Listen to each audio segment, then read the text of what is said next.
Bienvenidos una vez más a Informática Aplicada a la Educación. Quienes habla, Luis Santana González, instructor. En esta vez vamos a explorar el capítulo número 3 de la clase con el tema del hardware. El hardware, como ya habíamos hablado en la clase anterior, el hardware es la parte tangible o la parte física del equipo informático. Es el componente que está compuesto por todos aquellos equipos que pueden físicamente manipularse y están conectados a la unidad central de procesos o CPU. Como podemos ver en esta imagen, describe como hardware al monitor, al mismo CPU, los parlantes o speaker, el micrófono, el mouse, teclado, así como las partes internas en el case donde se encuentra la CPU o la unidad central de proceso. A todo eso se lo denomina hardware. El origen etimológico del término hardware se encuentra en idioma inglés. Es por esto que está formado por la unión de dos vocablos de la lengua anglosajona: hard, que puede traducirse como duro, y ware, que es sinónimo de cosas. Hablemos ahora sobre los periféricos. Se denomina periférico a todo equipo electrónico que está conectado a la CPU o a la unidad central de procesos. ¿Sí? En el case podemos nosotros, o denominado CPU, podemos encontrar dispositivos o periféricos, los cuales tienen diferentes denominaciones. Por ejemplo, periférico de entrada, como vemos, la flecha indica hacia la CPU, que son de entrada. Cuando la información sale del CPU, se lo denomina periféricos de salida. Y también existen periféricos que cumplen una doble función: entran o ingresan información a la CPU, así como también reciben de la CPU información. Estos dispositivos son denominados como de entrada y salida. También tenemos periféricos de almacenamiento y periféricos de comunicaciones.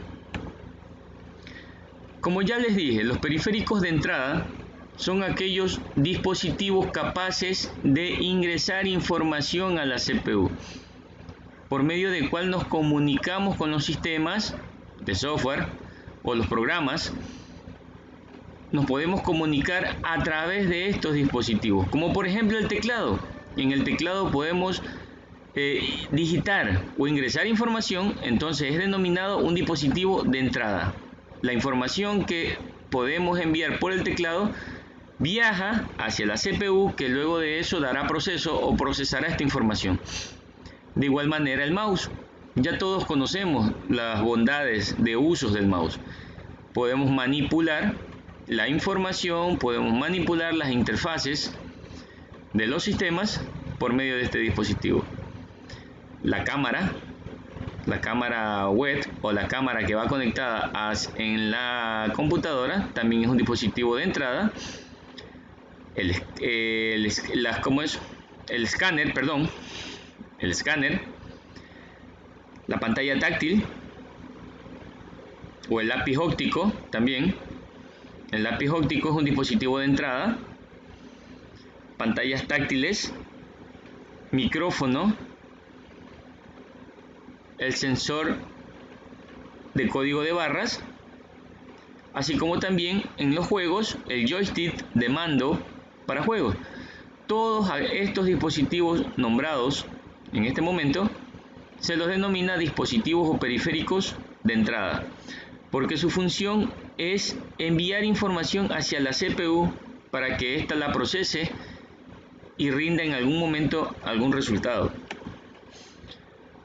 Vamos a observar ahora los dispositivos de salida. En cambio, es la CPU que envía información, ya sea con resultados o con el desarrollo parcial o total de información. En este caso, como dispositivos de salida, tenemos los parlantes de un computador.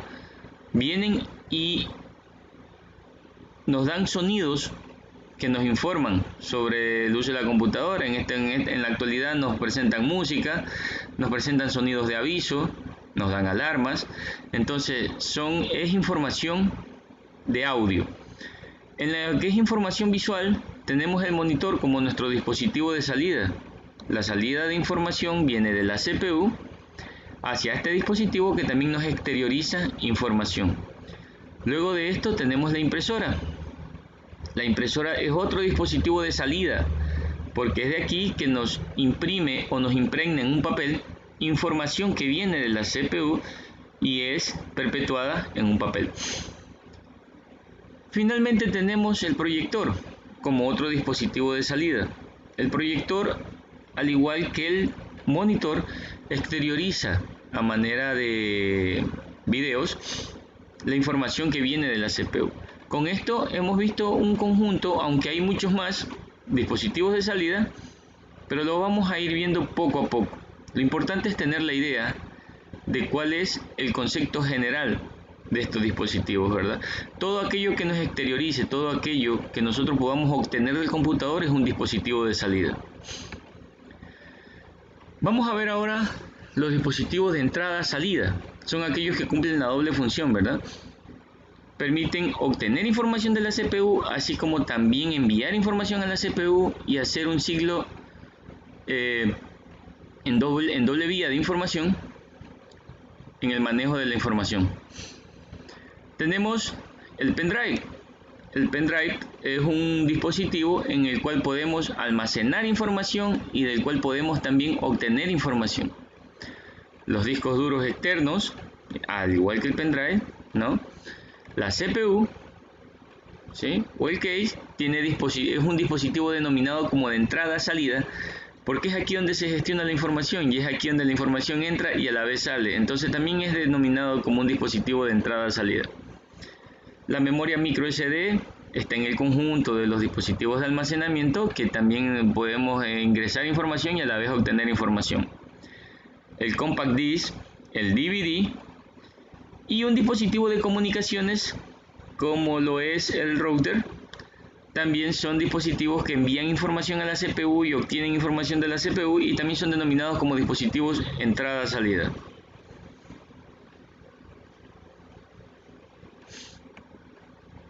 Seguimos con los dispositivos de almacenamiento.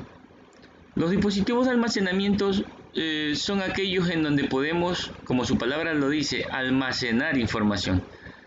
Pero también usamos dispositivos, tanto internos como externos, ¿sí?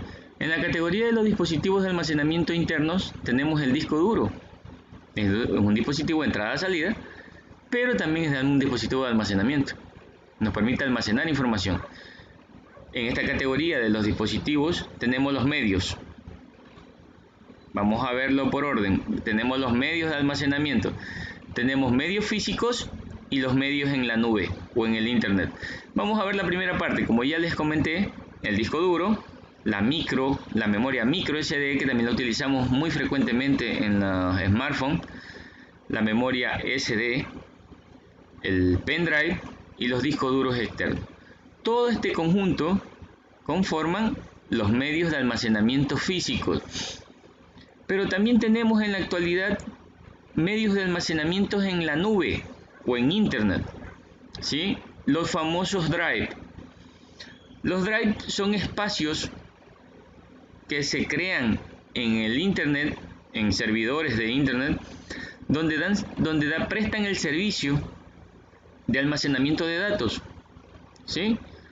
En este momento lo hacen gratuitamente, lo están haciendo gratuitamente con espacios limitados, pero prestan o dan la facilidad de que se pueda almacenar datos en el internet. Tal es el caso de este OneDrive, es un drive para poder almacenar información en la red, así como el Google Drive. Más adelante podremos dar un avistamiento del uso y manejo de estos elementos. Por ahora los estamos catalogando.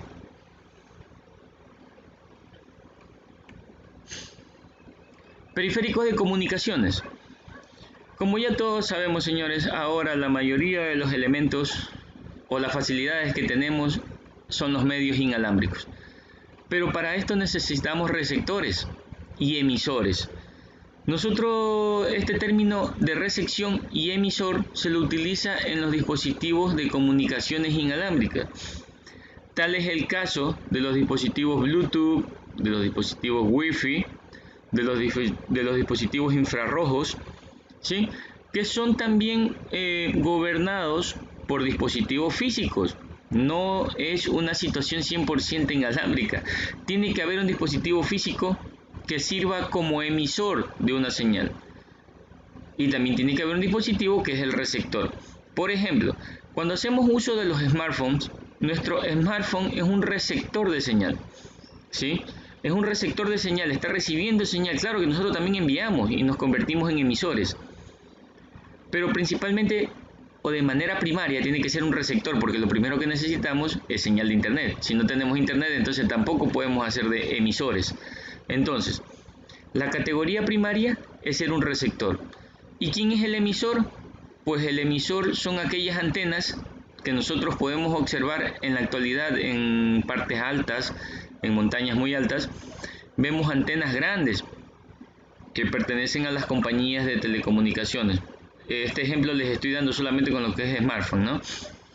De ahí tenemos algo más grande, que es el Internet. El Internet tiene medios físicos de conexión a escalas muy grandes, ¿no? Que se encuentran en posiciones estratégicas.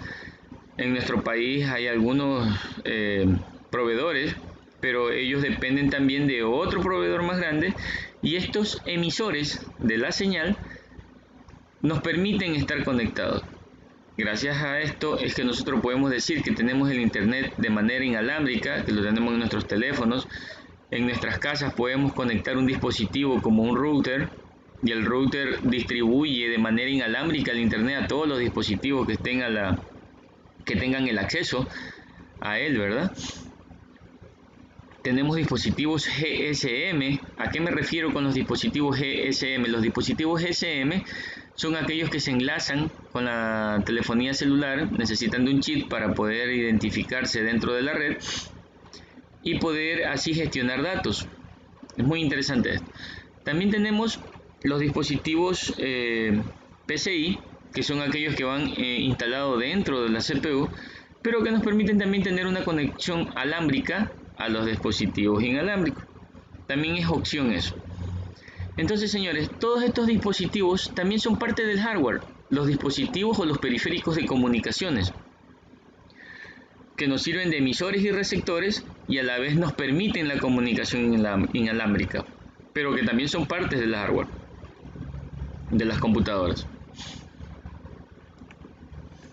Muy bien, entonces, con lo que ya ha sido observado dentro de esta clase, les dejo un conjunto o un cuestionario para que ustedes puedan resolver y hacer la autoevaluación de la clase. Tenemos este conjunto de preguntas para que la puedan resolver. Muchas gracias por su atención y nos veremos hasta en una próxima entrega.